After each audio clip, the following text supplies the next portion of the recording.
જય દ્વારકાધીશ. દ્વારકાધીશના આશીર્વાદથી અનંત અને રાધિકાના વેડિંગ સેલિબ્રેશન્સ સારી રીતે પતી ગયા.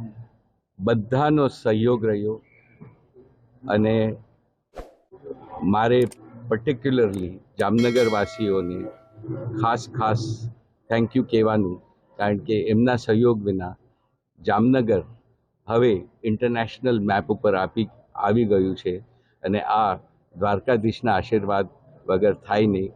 અને બધા તમારા આશીર્વાદ અનંત અને રાધિકા માટે અમે બહુ નીતા અને હું બહુ આભારી છીએ. Thank you.